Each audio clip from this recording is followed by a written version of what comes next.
Hello बच्चों, नमस्कार। स्वागत है आपका अपने परिवार रोजगार विद अंकित में। तो कैसे हैं आप सब लोग?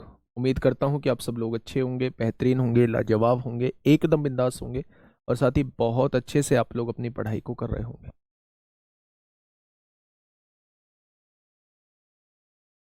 तो कैसे हैं आप सब लोग? एक बार सभी दोस्त बताएंगे। दोस्त तैयार? तरुण, रोहतास, पवन,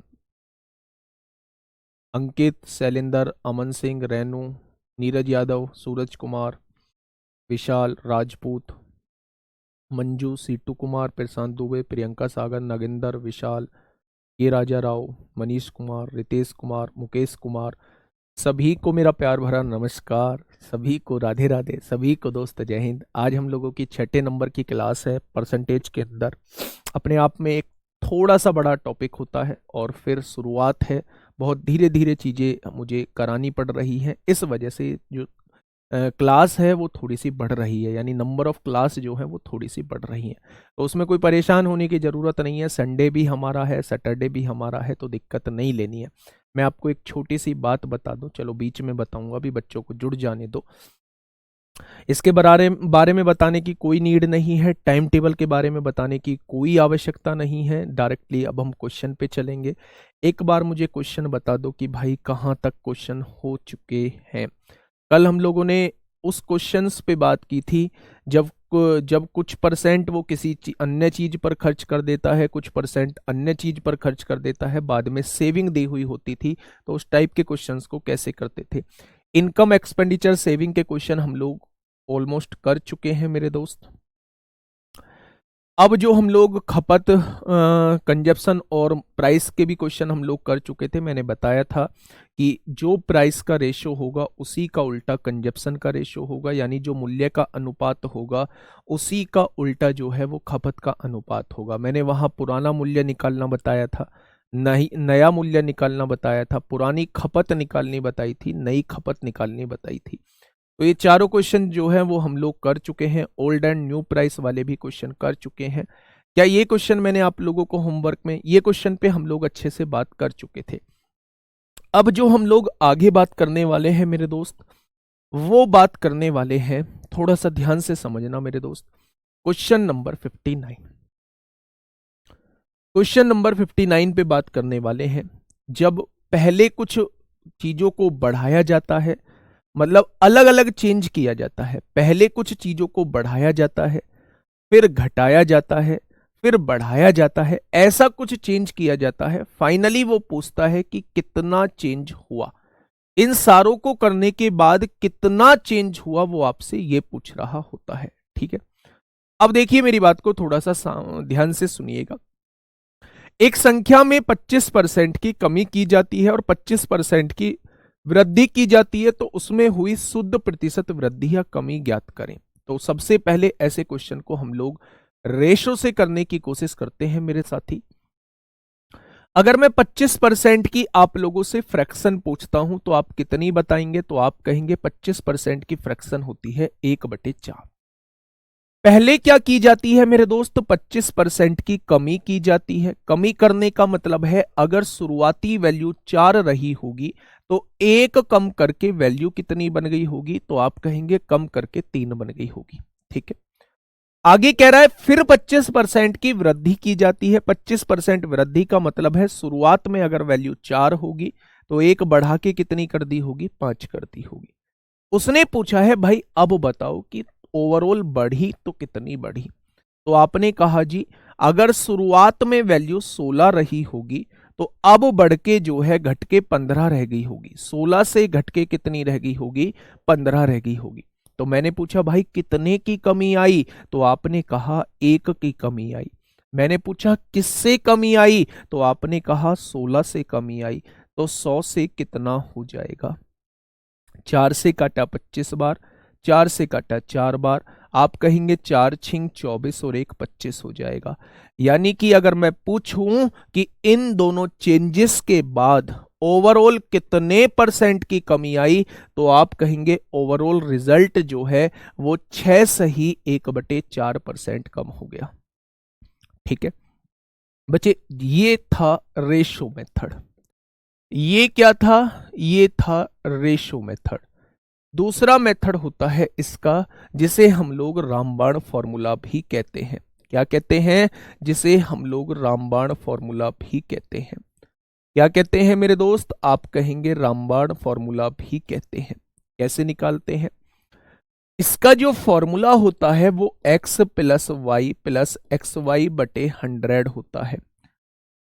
आपको कैसे पता चलेगा कि अब ये फॉर्मूला लगाना है? तो याद रखना कि जब भी कभी दो चीजों में वृद्धि या कमी करने के बाद उनका ओवरऑल इफेक्ट आपसे पूछा जाता है, जैसे एग्जाम्पल के तौर पे पहली संख्या को 20% बढ़ाया फिर 10% घटाया, तो दो चेंज किए, इनके बाद पूरा क्या इफेक्ट पड़ा वो आपसे पूछा जाता है, तो आप रामबाण लगा सकते हैं। मैंने आपसे कहा एक आयत है, उसकी लंबाई को इतना बढ़ाया, चौड़ाई को इतना घटाया, इन दोनों की वजह से क्षेत्रफल पे क्या फर्क पड़ा, तो आप लोग रामबाण लगा सकते हैं। मैंने आपसे पूछा किसी वृत्त की त्रिज्या को इतना बढ़ाया गया है तो उसके क्षेत्रफल पे क्या फर्क पड़ेगा, तो आप रामबाण लगा सकते हैं। मैंने आपसे कहा कि किसी भी त्रिभुज की ऊंचाई को इतना बढ़ाया गया और उसकी आधार को इतना घटाया गया तो इसके क्षेत्रफल पे क्या फर्क पड़ेगा, तो आप लोग रामबाण फॉर्मूला लगा सकते हैं। यानी ओवरऑल कंक्लूजन ये निकलता है कि अगर आप दो चीजों में कोई परिवर्तन करते हैं या दो बार कोई परिवर्तन करते हैं और आपसे उनका ओवरऑल इफेक्ट पूछा जाता है, तो याद रखना आप लोग हमेशा रामबाण फॉर्मूले का यूज करेंगे। ये बात समझ में आ गई? अगर मैं आपसे कहता हूं अगर कोई चीज कम होती है तो आप उसे माइनस लेंगे, अगर कोई चीज बढ़ती है तो आप उसे प्लस लेंगे, तो 25% की कमी का मतलब है -25 ले देंगे। आगे बढ़ते हैं। फिर 25% की वृद्धि है तो यहां +25 ले देंगे। प्लस लगा है, -25 होगा, +25 होगा और बटे में 100 हो जाएगा। होगा या नहीं? क्या हमने सारी वैल्यूज रख दी? 25 से 25 कट गया, +25 से -25 कट गया। यहां आप लोग देखेंगे -25 और गुणा 25 क्या हो जाएगा, -625 हो जाएगा और बटे में कितना है, 100 दिया हुआ है। 25 से काटिए 25 बार, 25 से काटिए 4 बार, 25/4 इस क्वेश्चन का जवाब हो जाएगा, यानी 6 सही 1/4। और माइनस क्या बताता है? माइनस ये बताता है मेरे दोस्त, माइनस ये बताता है कि आपकी यहां कमी हो रही है। माइनस जो आया है उसने क्या इंडिकेट किया कि 6 सही 1/4% की कमी हुई है। ठीक है, आप इससे चले जाओ या इससे चले जाओ। ठीक है भाई, नेक्स्ट अगले क्वेश्चन की तरफ चलते हैं हम लोग। बताइए, जीडी में ही पूछा गया है और 2023 में ही पूछा गया है। हाँ, गुड्डा बता दिए हैं, x plus Y plus X Y बटे 100 से बता दिए हैं। देखिए ध्यान से समझिएगा क्वेश्चन क्या कहना चाह रहा है। किसी संख्या में 30% की वृद्धि करके पुनः 30% की वृद्धि की जाती है। मूल संख्या की पुनः प्राप्ति के लिए बढ़ी हुई संख्या को कितने प्रतिशत कम किया जाना चाहिए? तो वैसा ही क्वेश्चन है मेरे दोस्त। सबसे पहले 30% की वृद्धि की है, तो 30% की वृद्धि का मतलब क्या होता है? क्या 30% की जो फ्रैक्शन हो जाएगी वो 3/10 हो जाएगी? तो आपने कहा जी बिल्कुल 3/10 ही हो जाएगी।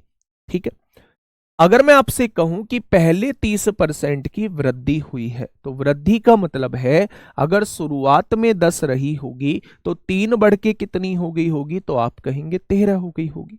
ठीक है भाई, उसने कहा है फिर जो है वो 30% की वृद्धि फिर से की जाती है, तो इसका मतलब फिर से वैल्यू 10 से बढ़ के 3 बढ़ के फिर 13 हो गई होगी। भाई दो बार वृद्धि की जा रही है ना, पहली बार 30% की वृद्धि की गई है और अगेन दोबारा से फिर से 30% की वृद्धि की जाती है।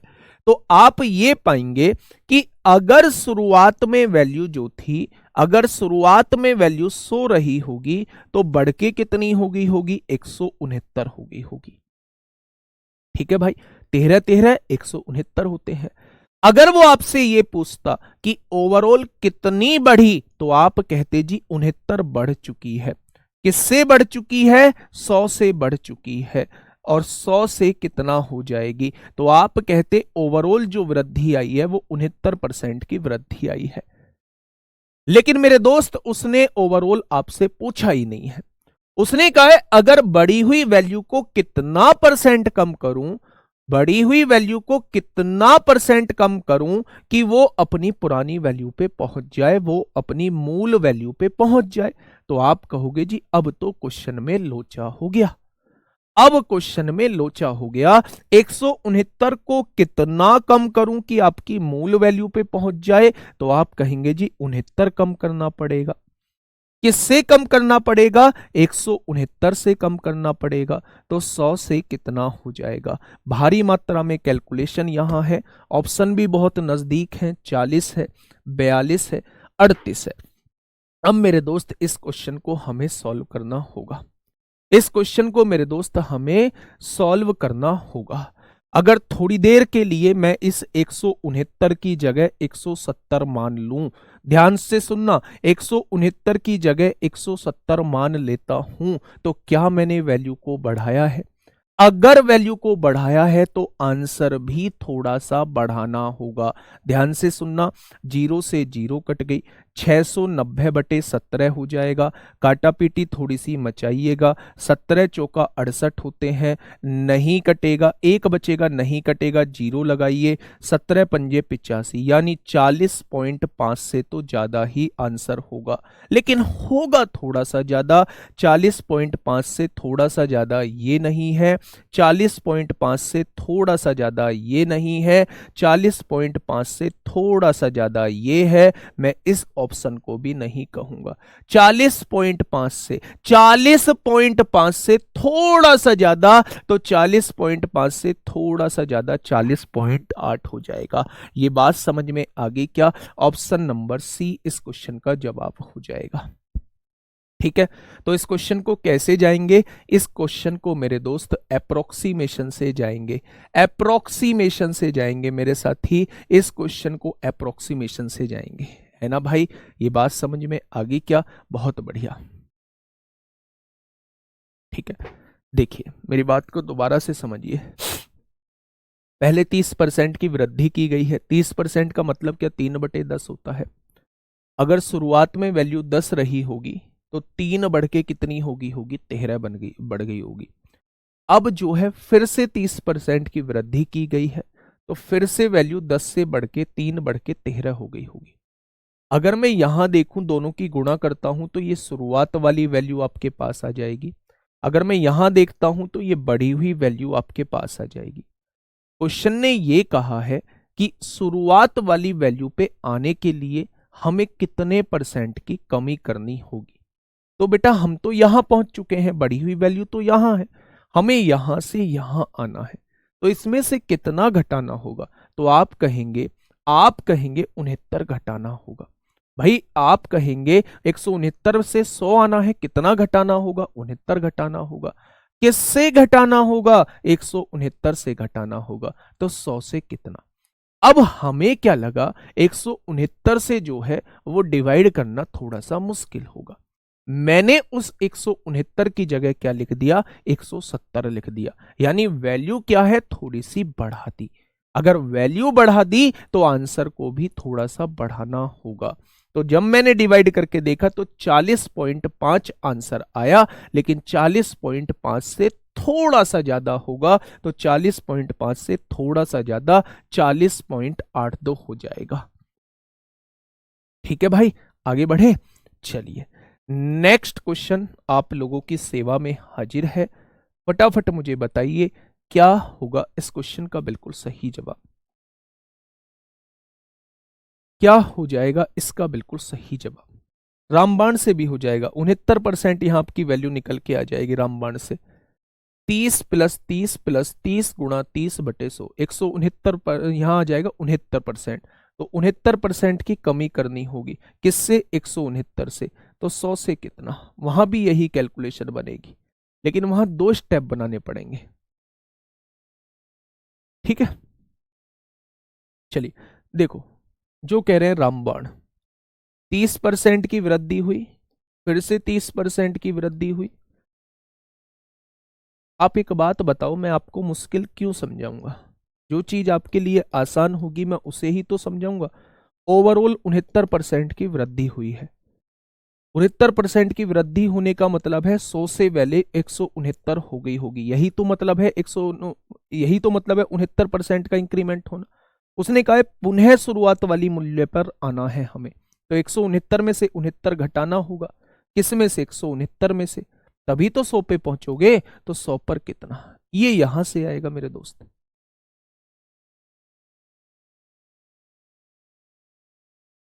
चलिए एक बार इस क्वेश्चन को पढ़िए। क्वेश्चन कहना क्या चाह रहा है मैं आपको बता देता हूं कि गोले का अगर आपसे सतह का क्षेत्रफल पूछा जाता है तो वो 4πr² रहता है। इस क्वेश्चन को तो मैं वैसे मेंसुरेशन में भी कराऊंगा, लेकिन यहां इसका यूज होना है, इसलिए मैं यहां इस क्वेश्चन को दोस्त लेके आया हूं। ठीक है, अच्छा एक बात बताइए, अगर मैं इसकी त्रिज्या में कोई वृद्धि करता हूं तो इसका क्षेत्रफल जो है वो बढ़ जाएगा। अगर मैं इसकी त्रिज्या में कोई कमी करता हूं तो उसका क्षेत्रफल घट जाएगा। यानी कि क्षेत्रफल जो है वो ना तो इस 4 पर डिपेंड है, 4 तो कांस्टेंट है, ना पाई पर डिपेंड है, पाई भी कांस्टेंट है। यानी कि पाई भी कांस्टेंट हो गया, पाई की वैल्यू 22/7 होती है, और 4 यहां पे 4 है ही। तो क्षेत्रफल का बढ़ना या घटना totally depend on radius, radius पे डिपेंड करता है, यानी कि त्रिज्या पे डिपेंड करता है।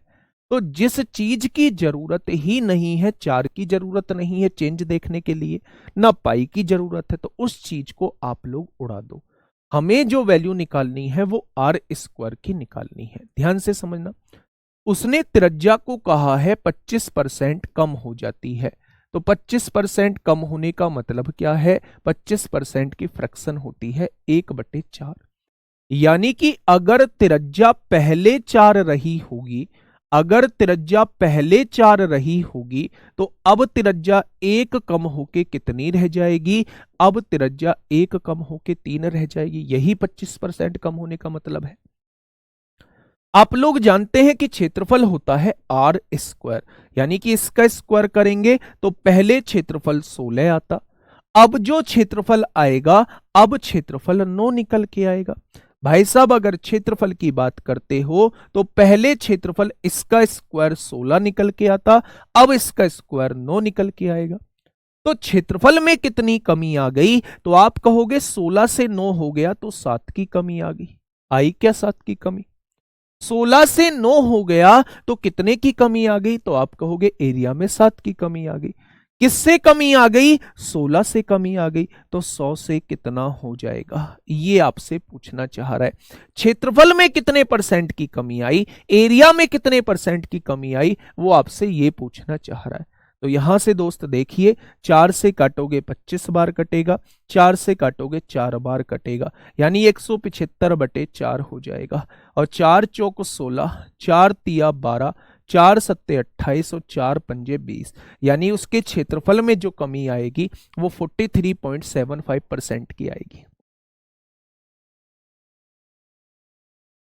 सर मेरा मन नहीं लगता पढ़ने में, तो भाई मत पढ़ो। अगर आपका मन नहीं लगता है पढ़ने में तो मत पढ़ो, यही तो कर सकते हो, इससे ज्यादा तो कुछ नहीं होगा। अगर सबका मन पढ़ने में लगेगा तो मेरे दोस्त 20-22 हजार लोग क्लास देख रहे हैं, क्या वो सारे सेलेक्ट नहीं हो जाएंगे? 20-22 हजार यहीं से सेलेक्ट नहीं हो जाएंगे अगर सबका मन लगेगा? तो कुछ बच्चों का तो मन नहीं लगेगा, कुछ बच्चों को तो बाहर होना ही है, तो शायद वो आप ही हो बाहर होने वाले। मेरे दोस्त मन कब नहीं लगता? मन तब नहीं लगता जब घर की चिंता नहीं होती, मन तब नहीं लगता जब माँ बाप की चिंता नहीं होती, मन तब नहीं लगता जब माँ बाप के सपने सामने नहीं होते। और अगर माँ बाप के सपने आंखों के सामने हैं, माँ बाप का चेहरा आंखों के सामने है, घर की स्थिति आंखों के सामने है, घर की सिचुएशन आंखों के सामने है, अपना फ्यूचर आंखों के सामने है, तो ऐसा कभी होगा ही नहीं कि मन ना लगे।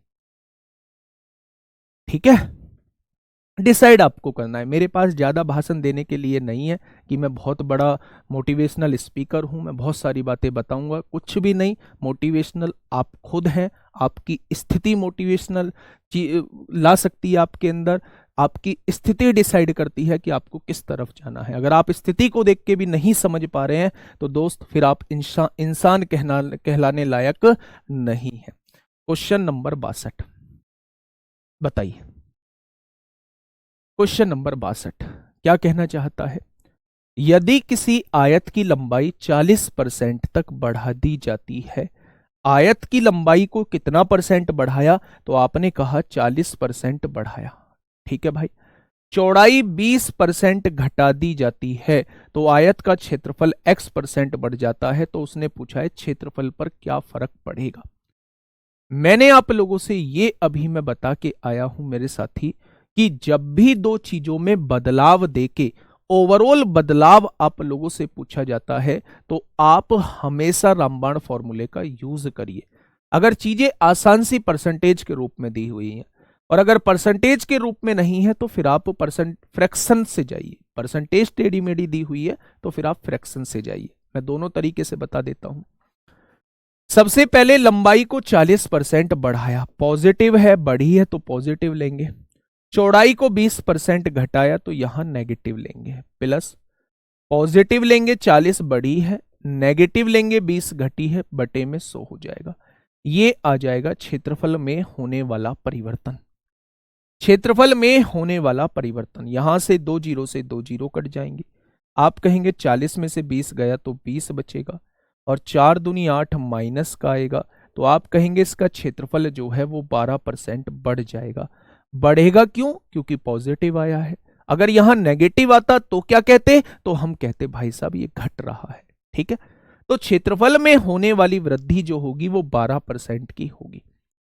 लेकिन अगर यहां कोई ऐसी परसेंटेज दी होती, मान लो 33 सही 1/3 कह देता, मान लो 66 सही 2/3 कह लेता, मान लो 16 सही 2/3 कह देता, या 14 सही 2/7 कह देता, या 11 सही 1/9% कह देता, तो फिर क्या आप इस रामबाण फॉर्मूले को लगाते? फॉर्मूला से आंसर तो आता लेकिन हमें उस टाइम पे फॉर्मूला नहीं लगाना है।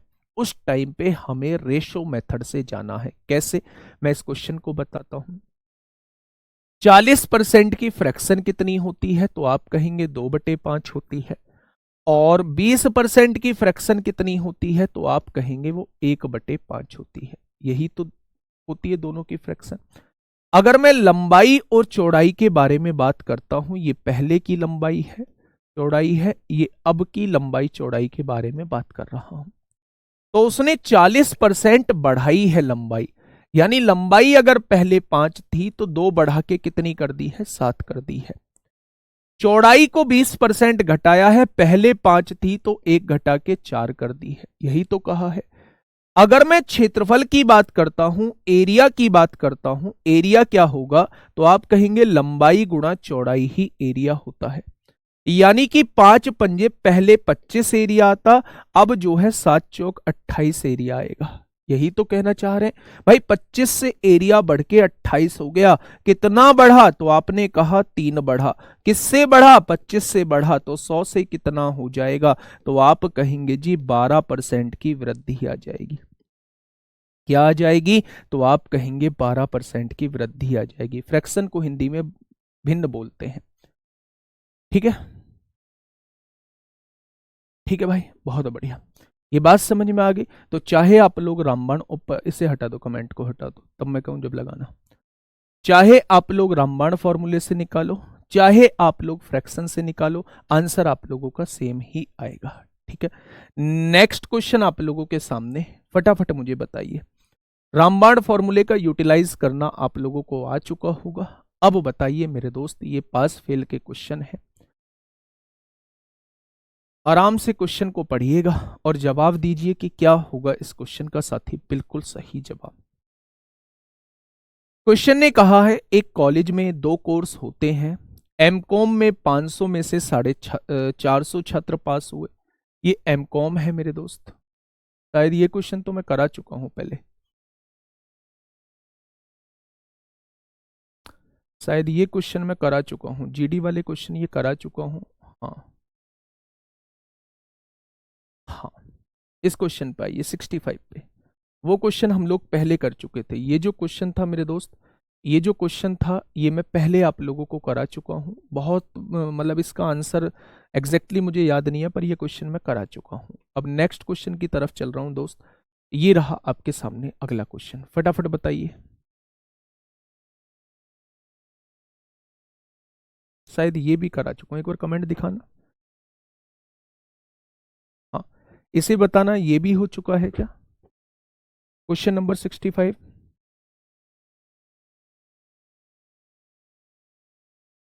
एक बार इसे बताना दोस्त।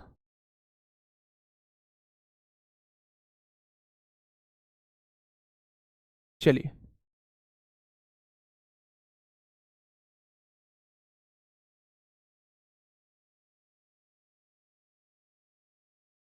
ये भी हो गया है भाई, कौन सी सीट लगा दी आज। ये भी हो चुका है, विद्यालय छात्रों की ये भी हो चुका है, एक परीक्षा में। हाँ हाँ।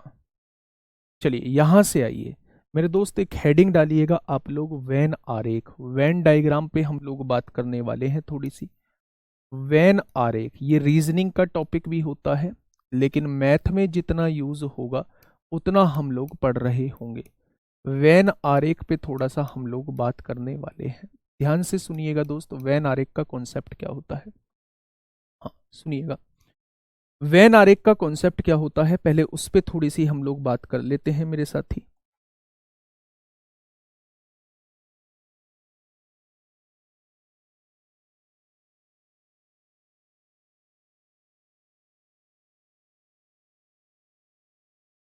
चलिए ध्यान से समझिएगा मेरे दोस्त। मैंने कहा कि कुछ परसेंट लोग हैं, कुछ परसेंट लोग हैं जिन्हें चाय पसंद है। मैंने कहा 55% लोग ऐसे हैं, 55% लोग ऐसे हैं जिन्हें चाय पसंद है। तो मैंने कहा ये जो सर्किल है ये उन लोगों का सर्किल है जिनको चाय पसंद है। ठीक है। मैंने यहां कहा कि मैंने यहां कहा 70% लोग ऐसे हैं जिन्हें कॉफी पसंद है। 70% लोग ऐसे हैं जिन्हें कॉफी पसंद है। 55% लोग ऐसे हैं जिन्हें चाय पसंद है। 70% लोग ऐसे हैं जिन्हें कॉफी पसंद है। तो अगर मैं आप लोगों से ये कहता हूं, अगर मैं आप लोगों से ये कहता हूं, ये परसेंट हटा लेते हैं यहां से, 55 लोग ऐसे हैं, 55 लोग ऐसे हैं जिन्हें मेरे दोस्त चाय पसंद है, और 70 लोग ऐसे हैं जिन्हें कॉफी पसंद है। अगर मैं आपसे यहां ये कहता हूं कि 20 लोग ऐसे हैं जिन्हें दोनों पसंद है, चाय हो जाएगी तो भी काम चल जाएगा, कॉफी हो जाएगी तो भी काम चल जाएगा। ये जो पोर्शन होता है मेरे दोस्त ये दोनों वालों का होता है, चाय और कॉफी दोनों का, मतलब दोनों में जो कॉमन होगा वो ये वाला पोर्शन हो जाएगा। तो मैंने कहा 20 लोग ऐसे हैं जिन्हें दोनों चीज पसंद है। 20 लोग ऐसे हैं जिन्हें दोनों चीज पसंद है। तो अगर मैं आपसे पूछूं कि भाई केवल चाय कितने लोगों को पसंद है, केवल और केवल चाय कितने लोगों को पसंद है, तो चाय पसंद करने वाले 55 लोग थे। ये पूरा सर्किल जो है ये चाय पसंद करने वालों का है। अगर उसमें से इस कॉमन पार्ट को हटा दूं, क्यों हटा रहा हूं, क्योंकि इस कॉमन पार्ट में इनको कॉफी भी पसंद है। तो ये जो पोर्शन आ जाएगा मेरे दोस्त, ये जो पोर्शन आ जाएगा ये केवल चाय वालों का आ जाएगा। तो 55 में से 20 घटा दोगे तो आप कहेंगे 35 लोग ऐसे होंगे जो केवल और केवल चाय को पसंद करते होंगे। केवल और केवल किसको पसंद करते होंगे, केवल और केवल चाय को पसंद करते होंगे। भाई ये पूरा चाय का है, इसमें कॉफी वाले भी हैं, लेकिन चाय भी ये पीते हैं, इसलिए ये पूरा सर्किल चाय वालों का है। ये पूरा सर्किल जो है कॉफी वालों का है, लेकिन कुछ ऐसे हैं जो चाय भी पीते हैं, कॉफी तो पीते ही पीते हैं, कुछ चाय भी पीते हैं। तो मेरे दोस्त आप ये लोग बात समझिए, ये जो पोर्शन है ये दोनों वालों का है, जो दोनों चीज पीते हैं। तो अगर पूरे चाय वालों में से 55 लोग ऐसे हैं जो चाय पीते हैं, उसमें से मैं 20 घटा दूं, क्यों घटा रहा हूं, क्योंकि इन लोगों को कॉफी भी पसंद है। तो 55 में से 20 गया तो ये पोर्शन आ जाएगा, ये कॉफी वाला नहीं है, यानी केवल और केवल चाय पसंद करने वाले जो हैं वो 35 लोग हैं।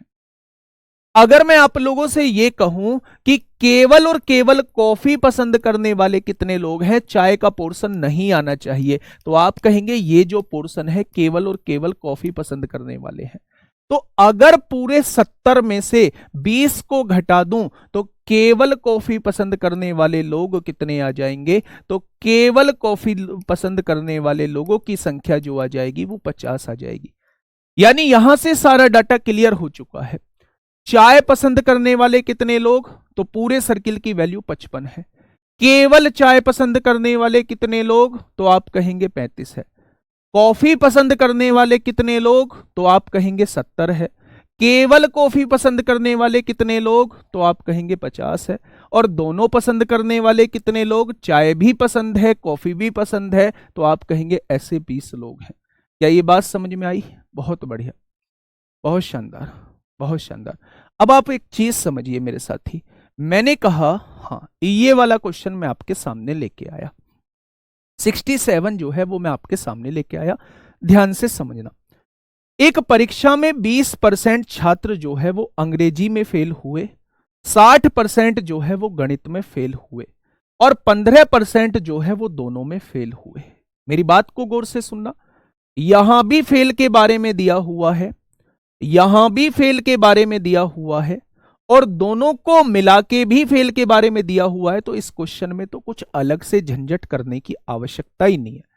लोचा वहां पैदा हो जाता है जहां यहां तो फेल के बारे में कहा हो, यहां भी फेल के बारे में कहा हो और यहां जो है वो पास के बारे में कह दिया हो, यानी अलग अलग तरीके से पूछ लिया जाता है। तो ऐसे क्वेश्चन भी करेंगे। पहले इस क्वेश्चन को समझिए। दो तरीके के दो सब्जेक्ट है हम लोगों के पास।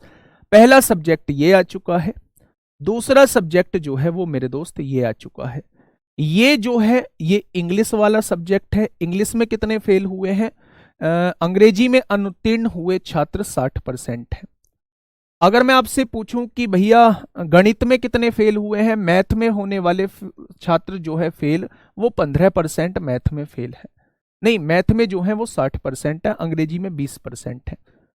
अंग्रेजी में जो हुए हैं वो 20% छात्र फेल हुए हैं, मैथ में जो है वो 60% छात्र फेल हुए हैं और दोनों में कितने फेल हुए हैं, यानी ये जो वैल्यू दी है वो 15% की दी है क्या? अब मेरी बात को थोड़ा सा ध्यान से सुनना। मैंने कहा इंग्लिश में फेल होने वाले छात्र यानी 20 है, केवल तो नहीं लगा है, यानी पूरे सर्किल की वैल्यू 20 है। अगर 20 में से ये वाला पोर्शन मैं हटा देता हूं, क्योंकि इनमें मैथ भी काउंट हो रहा है, तो 20 में से 15 गया तो क्या केवल इंग्लिश में फेल होने वाले 5% लोग आ जाएंगे? यानी अगर वो आपसे पूछे केवल और केवल इंग्लिश में कितने परसेंट लोग फेल हैं, तो आप कहना केवल इंग्लिश में 5% लोग फेल हैं।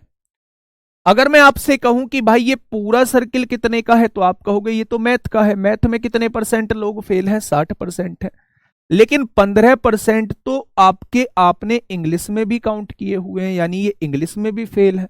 ये बड़े खिलाड़ी हैं, इन्होंने दोनों में डिप्लोमा लिया हुआ है, इंग्लिश में भी फेल है और मैथ में भी फेल है, ये है बड़े खिलाड़ी। तो 60 में से जब इस 15 को घटा दोगे तो क्या ये वाले की वैल्यू आ जाएगी? 60 में से 15 गया तो 45% वो आ जाएंगे जो केवल मैथ में फेल होंगे। 60 में से 15 गया तो 45% लोग वो आ जाएंगे जो केवल मैथ में फेल होंगे। अब मेरी बात को थोड़ा सा ध्यान से समझना, बहुत प्यार से समझना। टोटल होते हैं 100% छात्र, टोटल होते हैं 100% छात्र, उसमें से 5% तो ऐसे हो गए जो केवल और केवल इंग्लिश में फेल थे, 15% ऐसे हो गए जो दोनों में ही फेल हैं और 45% ऐसे हो गए जो मैथ में ही फेल हैं। तो क्या बच्चे ये जो प्रतिशत दिखाई दे रही है आपको फेल वालों की प्रतिशत दिखाई दे रही है, यानी कि 45 और 15 60 और 5 65% लोग ऐसे हैं जिनके साथ फेल नाम का वर्ड जुड़ा हुआ है। चाहे वो एक सब्जेक्ट में फेल हो, चाहे वो इस सब्जेक्ट में फेल हो, चाहे वो दोनों में फेल हो, यानी 65 65% लोग ऐसे हैं जिनके साथ फेल नाम का वर्ड जुड़ा हुआ है। तो अगर मैं 100 में से 65 घटा दूं तो 35% लोग ऐसे आ जाएंगे जिनके साथ फेल नाम का वर्ड नहीं जुड़ा होगा। और फेल नाम का वर्ड नहीं जुड़ा होगा तो क्या ये दोनों विषय में पास होंगे? फेल नाम का वर्ड नहीं जुड़ा होगा तो क्या ये दोनों विषय में पास होंगे? क्वेश्चन ने यही पूछा है। दोनों विषय में पास होने वाले कितने परसेंट हैं? तो आप कहेंगे 35% हैं। ऑप्शन नंबर ए इस क्वेश्चन का जवाब आ जाएगा। 35% लोग ऐसे हैं जो दोनों विषय में पास हैं। ठीक है भैया, बहुत शानदार, बहुत शानदार। नेक्स्ट अगला क्वेश्चन आप लोगों के सामने, बताइए, ये भी जीडी में आया हुआ है क्वेश्चन। फटाफट से इस क्वेश्चन को मुझे बताइए, क्या होगा इस क्वेश्चन का बिल्कुल सही जवाब? बता दो, फटाफट बताएंगे क्या होगा इस क्वेश्चन का बिल्कुल सही जवाब। आराम से क्वेश्चन को पढ़िए और बताइए मुझे क्या होगा इस क्वेश्चन का बिल्कुल सही जवाब।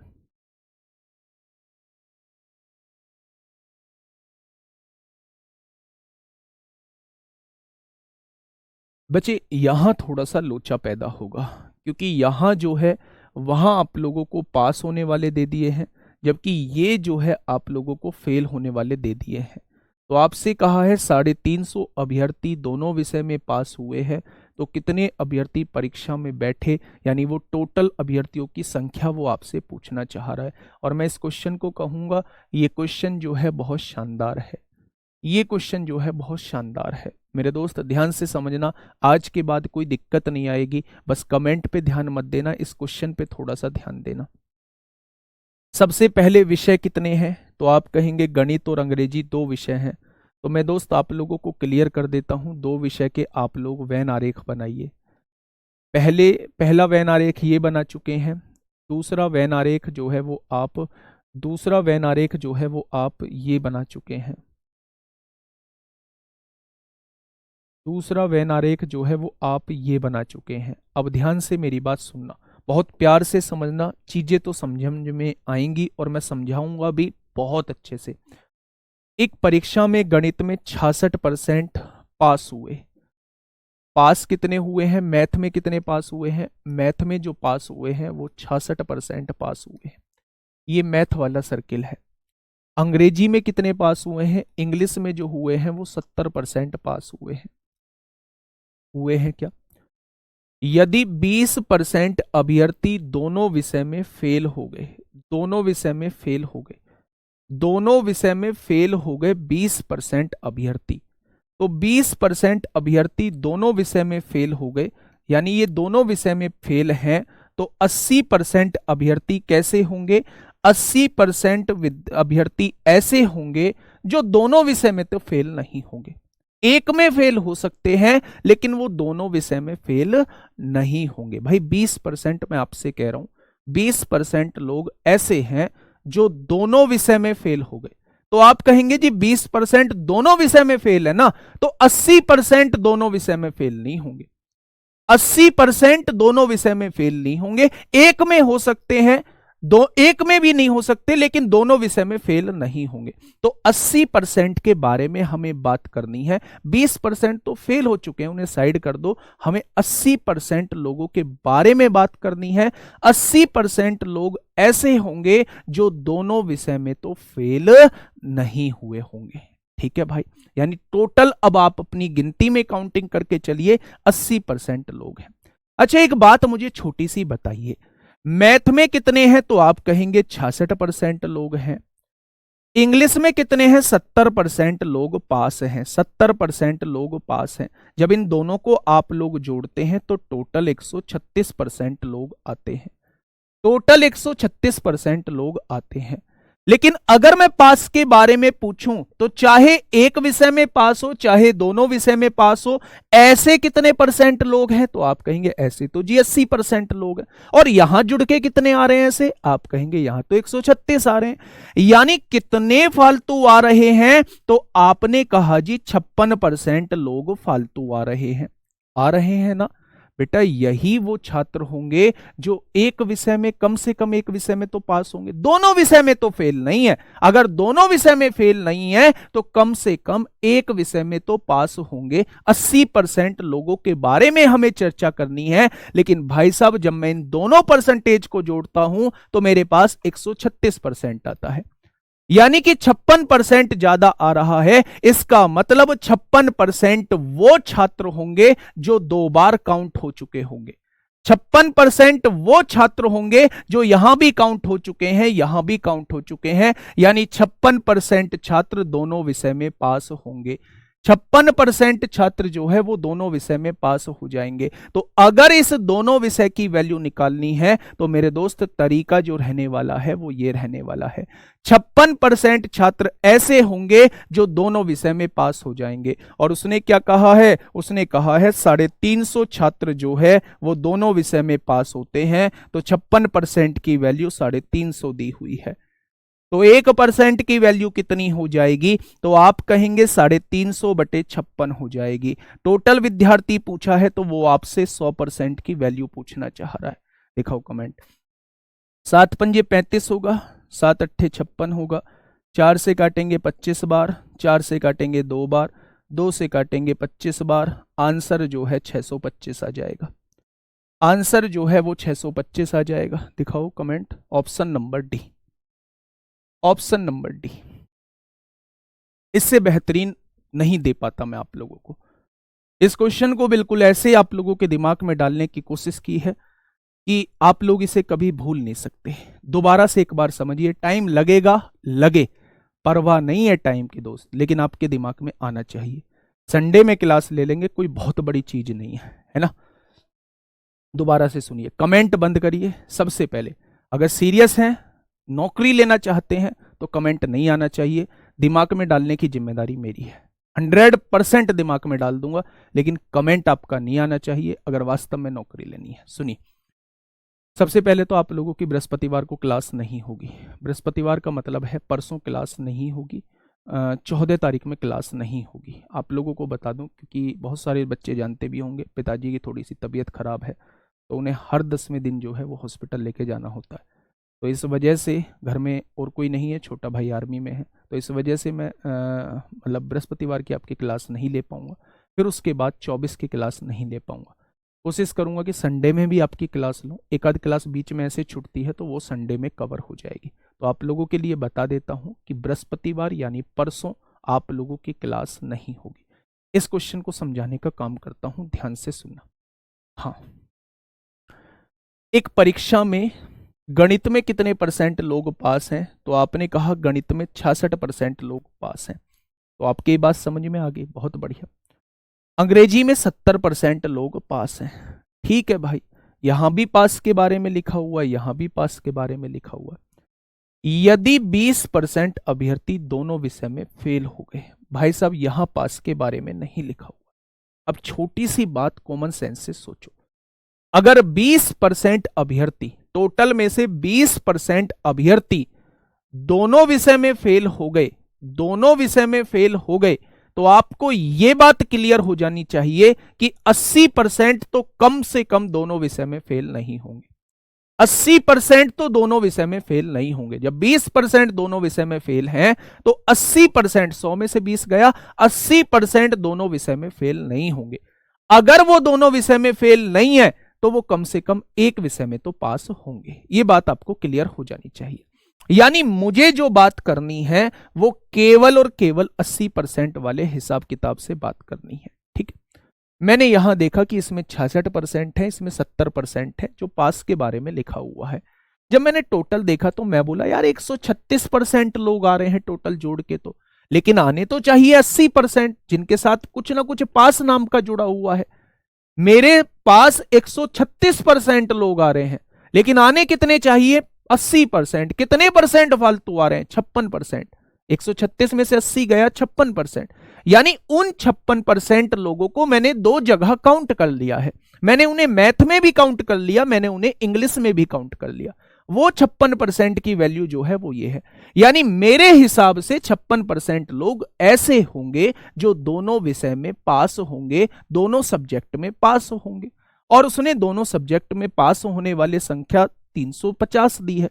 तो 56% की वैल्यू 350, तो 1% की वैल्यू इतनी, तो 100% की वैल्यू कितनी, टोटल अभ्यर्थी आपके पास आ जाएंगे। ठीक है भाई, चलिए नेक्स्ट क्वेश्चन की तरफ हम लोग बढ़ते हैं। नेक्स्ट क्वेश्चन क्या कहता है, फटाफट बताइए दोस्त, क्या होगा इस क्वेश्चन का बिल्कुल सही जवाब। आराम से क्वेश्चन पढ़िएगा और फिर मुझे जवाब दीजिए भाई, ऊपर कर दो। हाँ, सॉल्यूशन, वर्कशीट का सॉल्यूशन आपको चाहिए तो मैं उसका सॉल्यूशन और बनवाना स्टार्ट कर देता हूं, पर थोड़ी सी लेट मिला करेगी वर्कशीट जो है। ठीक है, मैं उसका बनवाना स्टार्ट कर देता हूं, आप लोगों को सॉल्यूशन के साथ ही अब वर्कशीट मिलेगी। ठीक है भाई, और कंपटीशन आप लोग खुद देख सकते हैं, कंपटीशन आप लोग खुद देख सकते हैं कितना कंपटीशन है। या तो ये बच्चे पहले कर चुके हैं, है ना, या फिर ये डिसाइड कर चुके हैं ये क्वेश्चन हमसे नहीं होगा। और अगर आप दूसरे वाली कंडीशन में लाइक कर रहे हैं तो दोस्त फिर आप सिलेक्शन में कहीं भी नहीं है। पहले कर चुके हैं वो बहुत अच्छी बात है, लेकिन अगर आप छोड़ के चल रहे हैं तो मेरे दोस्त कुछ नहीं हो पाएगा फिर। देखिए, कॉन्फिडेंस ही सब कुछ थोड़ी ना होता है, कॉन्फिडेंस के साथ मेहनत भी तो करनी होती है मेरे दोस्त।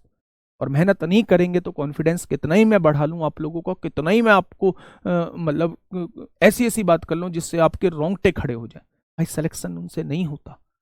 सिलेक्शन केवल और केवल पढ़ने से होता है। देखिए, अपनी पूरी स्कूली शिक्षा में जॉन के विज्ञान में औसत अंक 80% थे तथा गणित में औसत अंक जो है वो 90% है।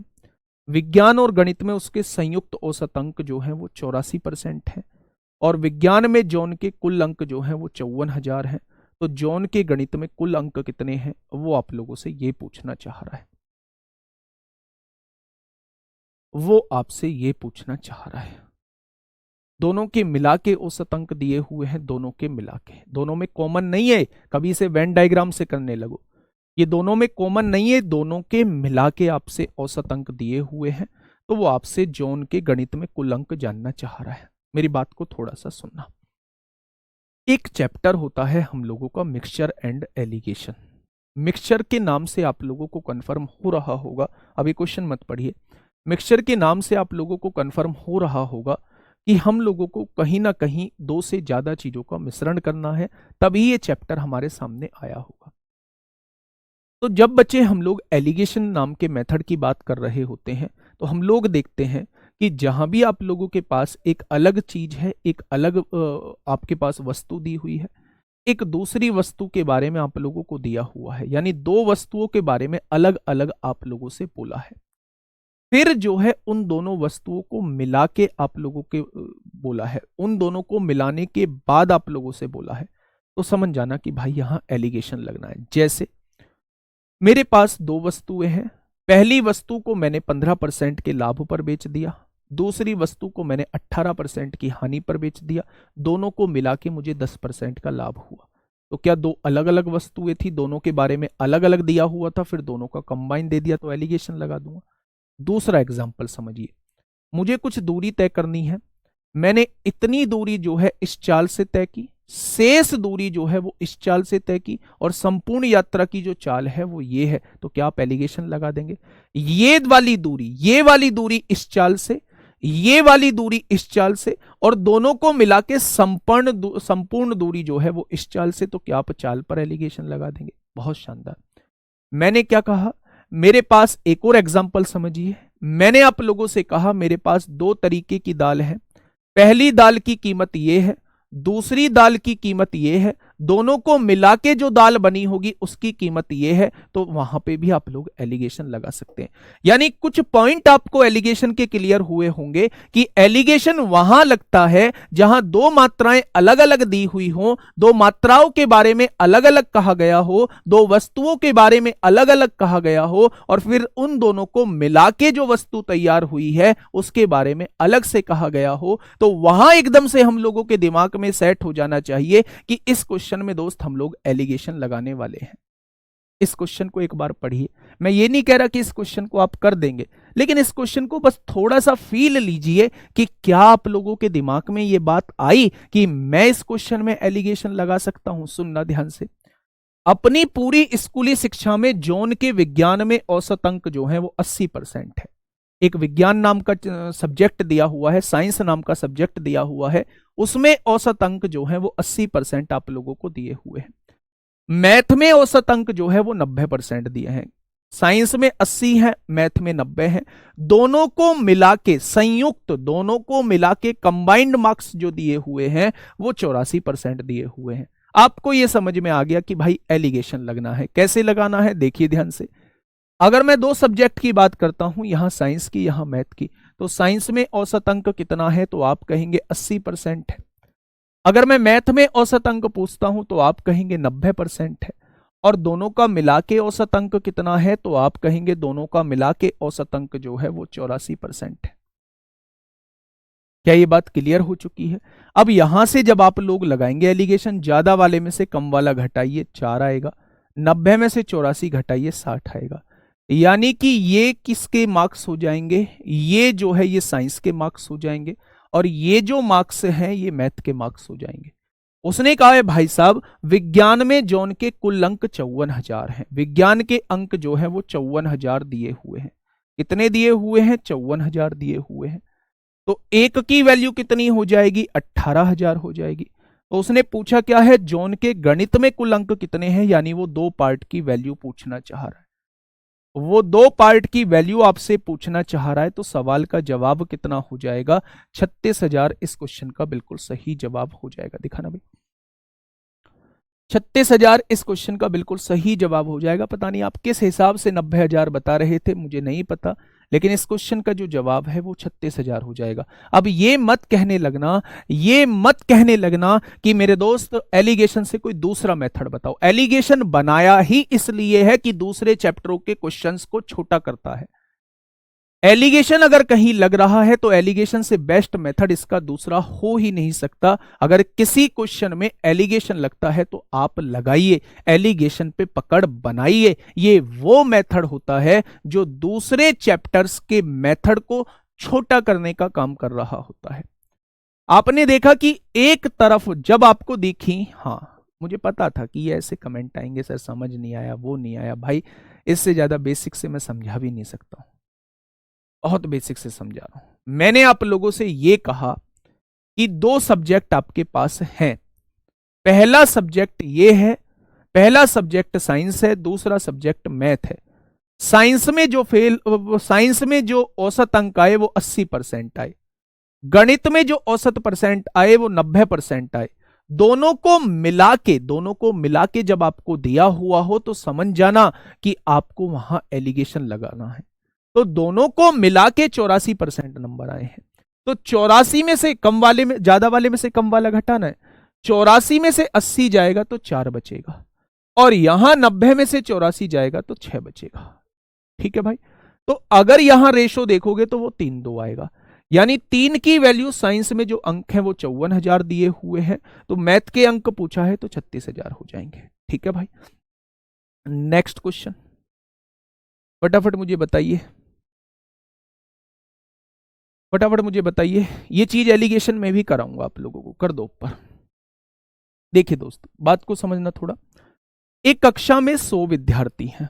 कक्षा में कितने विद्यार्थी हैं आप लोगों के दिमाग में आया? कक्षा में जो है वो 100 विद्यार्थी हैं, जिनमें से 70% जो है वो लड़कियां हैं। लड़कियों की संख्या कितनी दे दी? 70%।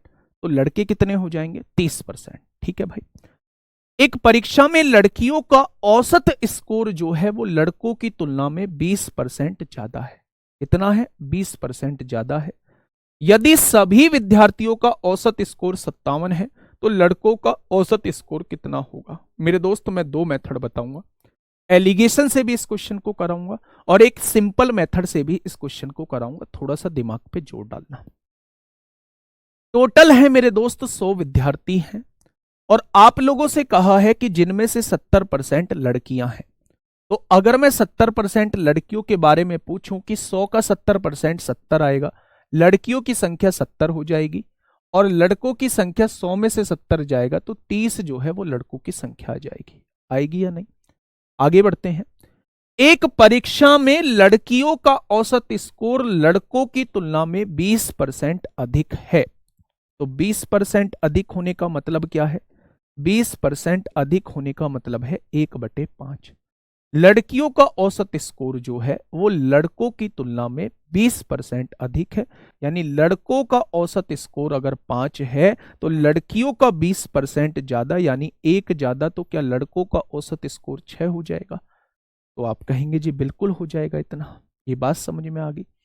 अब उसने क्या कहा है मेरे दोस्त, ध्यान से मेरी बात सुनना। ये औसत स्कोर है, क्या है ये औसत स्कोर आप लोगों को दिया हुआ है, ये औसत दिया हुआ है। बात समझ में आई? तो लड़कों का औसत स्कोर कितना है वो इसका औसत स्कोर आपसे पूछना चाह रहा है। तो मेरे दोस्त आप क्या करिए, पहले रेशो निकाल लीजिए। यहां ये रेशो निकालेंगे तो ये 7:3 का रेशो हो जाएगा। लड़कियों की संख्या 7 मान लेते हैं, लड़कियों की संख्या 3 मान लेते हैं। अगर मैं आप लोगों से ये कहता हूं मेरे दोस्त, इसका औसत 6A मान लेते हैं, इसका औसत 5A मान लेते हैं, ठीक है। अब एक बात मुझे बताइए, औसत निकालते कैसे हैं? पहले सबका योग बटे संख्या। अगर मैं आपसे ये पूछूं कि इसका औसत कितना था भाई, लड़कों का औसत 6 था, तो लड़कों के औसत में लड़कियों के औसत में लड़कियों की संख्या की गुणा कर देंगे तो क्या लड़कियों का योग जो है वो 42 से आ जाएगा? भाई औसत कैसे निकालते हैं? क्या औसत का फॉर्मूला आप लोग मुझे बता पाओगे?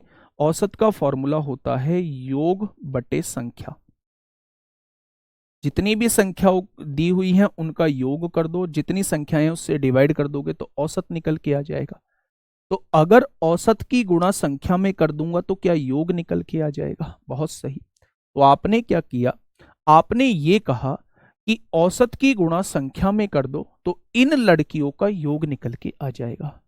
इस औसत की गुणा संख्या में कर दो तो इन लड़कों का योग निकल के आ जाएगा। और जब मैं इन दोनों को जोड़ देता हूं तो पूरी क्लास का योग निकल के आ जाएगा।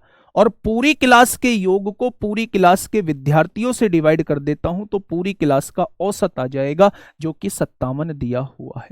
क्वेश्चन ने कहा है सभी विद्यार्थियों का औसत स्कोर 57 है। तो आपको सभी विद्यार्थियों का योग बटे कितने विद्यार्थियों उससे डिवाइड करोगे तो सभी विद्यार्थियों का औसत आ जाएगा। बस यहां से क्या करिए, 42 और 15 57A हो जाएगा, और इज इक्वल टू 10 गुणा में जाएगा 570 हो जाएगा।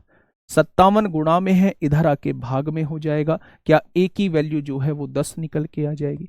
अगर ए की वैल्यू 10 है तो 10 पंजे लड़कों का औसत 50 आ जाएगा। ए की वैल्यू 10 है तो 10 छिंग लड़कियों का औसत 60 आ जाएगा।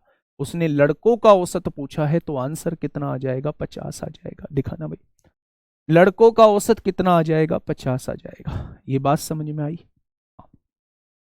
चलिए, बहुत शानदार, बहुत शानदार।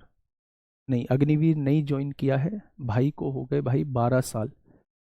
18 साल की 18.5 साल की उम्र में भाई आर्मी ज्वाइन कर चुका था, उससे 12-13 साल हो चुके हैं।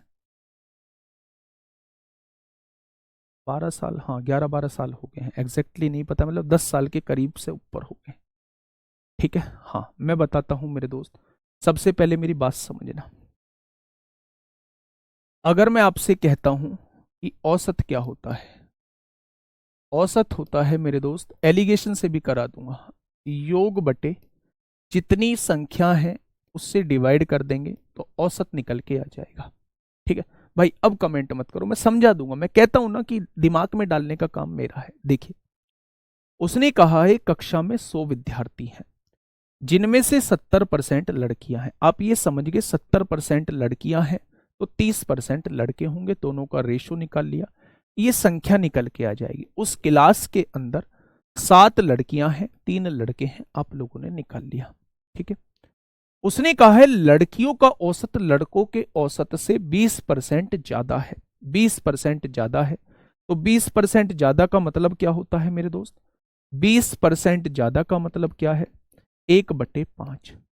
लड़कों के औसत से ज्यादा है तो लड़कों का औसत अगर 5A मान लो तो एक ज्यादा लड़कियों का औसत क्या 6A हो जाएगा। अगर औसत में संख्या की गुणा कर दूं तो यहां लड़कियों का योग आ जाएगा। अगर औसत में संख्या की गुणा कर दूं, देखो ना, औसत में संख्या की गुणा करोगे तो योग आएगा। तो यहां औसत में संख्या की गुणा करी तो लड़कियों का योग आ गया, यहां औसत में संख्या की गुणा करी तो लड़कों का योग आ गया, और दोनों के योग को कुल विद्यार्थियों से डिवाइड कर दूं तो पूरी क्लास का औसत आ जाएगा, जो कि 57 दिया है। यहां से एक की वैल्यू निकाली 10 आएगी, यहां रख दी 10 पंजे 50 हो जाएगा। लड़कियों का और लड़कों का औसत 50 आ जाएगा। ठीक है भाई, 57 से काटोगे 57 ढाई 570 होते हैं। अब देखना मेरे दोस्त, मैं इसे एलिगेशन से कैसे करता हूं। वैसे तो आपको इस क्वेश्चन से इस मेथड से करना है, लेकिन एक एलिगेशन से भी मैं आपको इसको बता देता हूं। ध्यान से सुनना दोस्त मेरी बात, मैं क्या कहना चाह रहा हूं। अब हम लोग जो है वो एलिगेशन लगाने वाले हैं। अच्छा, मेरे दिमाग में कैसे आएगा कि एलिगेशन लगना है भाई साहब, तो ध्यान से सुनना। एक तरफ लड़के दिए हुए थे, एक तरफ लड़कियां दी हुई थी, और उसने कहा कि दोनों को मिला के औसत दिया हुआ है। भाई दोनों को मिला के औसत दिया हुआ है, तो यार ये क्या बात बोल दी। लड़कों का औसत लड़कियों का औसत दोनों को मिला के औसत, तो एलिगेशन लगाऊं तो क्यों नहीं, एलिगेशन नहीं लगाऊं तो क्यों ना लगाऊं, एलिगेशन तो लग सकता है। अब देखना थोड़ा ध्यान से, लड़कों का औसत यहां लिख लो बेटा लड़कियां, यहां लिख लो लड़के, यहां लिखा जाएगा औसत। औसत पे एलिगेशन लगा रहे हैं, क्यों लगा रहे हैं, क्योंकि पूरी क्लास का औसत ही दिया हुआ है। उसने कहा है लड़कियों का औसत लड़कों के औसत से 20% ज्यादा है। अगर लड़कों का औसत 5A है तो लड़कियों का औसत 6A हो जाएगा, और दोनों का मिला के औसत जो है वो 57 दिया हुआ है। यहां जो है वो छात्रों की संख्या आ जाएगी, यहां जो है वो छात्रों की संख्या आ जाएगी। लड़कियां कितनी थी, लड़कियां जो है वो 7 हैं, लड़के कितने हैं, वो 3 निकल के आए हैं। 70% और 30% का रेशो 7:3 हो जाएगा। ठीक है, क्या आप इतनी बात लिख देंगे। भाई औसत पे एलिगेशन क्यों लगा रहे हैं, कर दो पर कर दो। औसत पे एलिगेशन क्यों लगा रहे हैं, औसत पे एलिगेशन इसलिए लगा रहे हैं क्योंकि पूरा कंबाइंड जो है वो औसत दिया हुआ है, यानी बीच वाला जो है औसत दिया हुआ है, तो ऊपर भी दोनों औसत होने चाहिए, इसलिए हम औसत पे एलिगेशन लगा रहे हैं। अब देखना, अब आप एक चीज समझना, यहां आपको एक फंडा सिखाने वाला हूं, ध्यान से सुनिएगा मेरे दोस्त। आपने कहा जब भी आपको ये बीच वाली वैल्यू निकालनी हो, जब भी बीच वाली वैल्यू निकालनी हो, तो इसकी गुणा इसमें करिएगा। 7 छिंग कितने हो जाएंगे, 42 हो जाएगा। इसकी गुणा इसमें करिएगा, 5 तिया कितने हो जाएंगे, 15 हो जाएगा, और दोनों को जोड़ दीजिएगा। और दोनों को जोड़ के जब इसके योग से डिवाइड करोगे तो याद रखना हमेशा बीच वाली वैल्यू निकल के आएगी। जो मैं आपको वैसे समझा के आया हूं वैसे भी एलिगेशन से वैसे ही होगा। 42 और 15 कितना हो जाएगा, 57A हो जाएगा। जो चीज भाग में है वो गुणा में आएगी, तो ये 570 हो जाएगा। 57 से काटेंगे तो 10 बार कटेगा। एक की वैल्यू 10 है तो 10 पंजे लड़कों का औसत 50 आएगा। एक की वैल्यू 10 है तो 10 छिंग लड़कियों का औसत 60 आएगा। तो उसने लड़कों का औसत पूछा है, ऑप्शन नंबर डी इस क्वेश्चन का जवाब हो जाएगा। ठीक है, 2 तरीके बता दिए हैं मैंने मेरे दोस्त, इन दोनों तरीके को आप लोग देख लेना। चलिए फटाफट बताइए, क्वेश्चन नंबर 71 क्या कहना चाह रहा है क्वेश्चन। क्वेश्चन नंबर 71 आप लोगों के सामने है, जल्दी से बताइए दोस्त क्या होगा इस क्वेश्चन का बिल्कुल सही जवाब। किसी परीक्षा में 55% अभ्यर्थी लड़के थे तो 45% लड़की होंगी, ये बात समझ जाना। 60% लड़के और 75% लड़कियां पास हुई, और 315 लड़कियां जो हैं वो फेल हो गई। तो अनुत्तीर्ण होने वाले लड़कों की संख्या ज्ञात करें भाई साहब कितनी होगी। ध्यान से करिएगा इस क्वेश्चन को, देखो ध्यान से। लड़के कितने हैं भाई, लड़के कितने हैं, लड़के दे रखे हैं 55%, और लड़की कितनी हो जाएंगी, क्या कोई मुझे बताएगा। तो आप कहेंगे 45% लड़की हो जाएंगी। जब मैंने रेशो निकाला तो 5 से काटा 11 बार, 5 से काटा 9 बार। अब क्वेश्चन को आसान बनाने के लिए मैंने क्या किया, 2 जीरो यहां लगा ली, 2 जीरो यहां लगा ली, यानी कि टोटल लड़कों की संख्या 1100 है, टोटल लड़कियों की संख्या 900 है। अब जैसे जैसे क्वेश्चन कहता जा रहा है वैसे वैसे करते चलते हैं। उसने कहा है 60% लड़के और 75% लड़कियां पास हो गई हैं, तो फेल वालों का ब्यौरा निकाल लो। अगर 60% लड़के पास हुए हैं तो 25% 40% लड़के फेल हुए होंगे। अगर आप 40% लड़कों का हिसाब किताब निकालते हो तो वो 440 आएगा। 11 चौक 44, 440 आएगा। उसने कहा है 75% लड़कियां पास हुई तो 25% फेल हुई होंगी। जब आप 25% निकालोगे तो वो 225 निकल के आएगा। यानी कि फेल होने वाली लड़कियों की संख्या 225 है, फेल होने वाले लड़कों की संख्या 440 है। यही तो आएगा। अब उसने कहा है फेल होने वाले लड़कों की संख्या ज्ञात करें, यानी वो 440 की वैल्यू पूछना चाह रहा है। पहले तो आंसर 11 का मल्टीपल आएगा, 440 की वैल्यू पूछना चाह रहा है। अब ध्यान से सुनना, मेरे हिसाब से फेल होने वाली लड़कियों की संख्या है 225। उसने कितनी दी है? 315। या 225 की वैल्यू जो है उसने 315 मुझे दी हुई है, तो एक की वैल्यू कितनी हो जाएगी? तो आप कहेंगे 315 बटे 225 हो जाएगा। तो मेरे दोस्त वो आपसे 440 की वैल्यू पूछना चाह रहा है। वो आपसे पूछना चाह रहा है भाई साहब कितने लड़के फेल हुए, और मेरे हिसाब से 440 लड़के फेल हुए हैं। तो कितने लड़के फेल हुए हैं? 440। तो 440 की वो आपसे वैल्यू पूछना चाह रहा है। तो अब आप यहां से बस इसे सॉल्व कर लीजिए। क्या आएगा आंसर? 15 दूनी 30 होगा, 15 एकम 15 हो जाएगा, 15 15 225 होगा, 3 सत्ते 21 होगा, 3 पंजे 15 होगा, 5 अट्ठे 40 होगा, 5 अट्ठे 40 हो जाएगा, 8 सत्ते 56 कुछ है हासिल 5, 8 सत्ते 56 और 5 61 हो जाएगा। तो आंसर क्या आएगा? 616 इस क्वेश्चन का जवाब हो जाएगा। 616 इस क्वेश्चन का साथी बिल्कुल सही जवाब हो जाएगा। बड़ा आसान सा क्वेश्चन था, कुछ नहीं करना था, बड़ा आसान सा क्वेश्चन था मेरे दोस्त। 55% अभ्यर्थी लड़के हैं तो 45% लड़के होंगे। रेशो निकाल लिया, 2 जीरो इसलिए लगाई हैं जिससे कैलकुलेशन आसान हो सके। 1100 टोटल लड़के हैं, 900 टोटल लड़कियां हैं। इसमें से 60% लड़के फेल हो गए तो 40% पास हुए होंगे, 440 आ गया। इसमें 75% लड़कियां फेल हो गई तो आप कहेंगे 25% पास हुई होंगी, तो 25% निकाल दे, 225 आ गया। फेल होने वाली लड़कियों की संख्या 225 है, उसने 315 दी है, तो एक की वैल्यू इतनी हो जाएगी। तो फेल होने वाले लड़कों की संख्या पूछ रही है तो 440 की वो वैल्यू आपसे पूछना चाह रही है। ठीक है, क्वेश्चन जो है वो आपसे ये पूछना चाह रहा है कि फेल होने वाले लड़कों की संख्या कितनी होगी। नेक्स्ट क्वेश्चन आप लोगों का ये होमवर्क रहने वाला है। इस क्वेश्चन का जवाब आप कमेंट बॉक्स में देंगे। टोटल जो थे इसमें मेरे दोस्त, टोटल जो थे आगे जनसंख्या वाले क्वेश्चन शुरू होंगे। और आज कितनी 6 क्लास हो चुकी हैं, अभी 2 क्लास और लगेंगी इस चैप्टर को खत्म होने में। इस क्वेश्चन का आंसर जो है वो कमेंट बॉक्स में बताएंगे। 440 से मल्टीप्लाई इसलिए हुआ है क्योंकि ये फेल होने वाले छात्र हैं, और उसने कहा है अनुत्तीर्ण होने वाले लड़कों की संख्या क्या होगी, तो वो 440 आई है। वो 440 की वैल्यू पूछना चाह रहा है। अगर एक की वैल्यू इतनी है तो 440 की वैल्यू कितनी होगी। ठीक है, बात समझ में आ गई? देखो मैं बताता हूं, आराम से कमेंट मत करो, देखो ध्यान से, दोबारा फिर से समझा देता हूं। इस बात से आप क्या समझे हैं? किसी परीक्षा में 55% अभ्यर्थी लड़के थे। अगर 55% लड़के थे तो क्या 45% लड़की होगी? 100 में से 55 गया, 45 आ गया। जब आपने रेशो निकाला, 5 से काटा 11 बार, 5 से काटा 9 बार।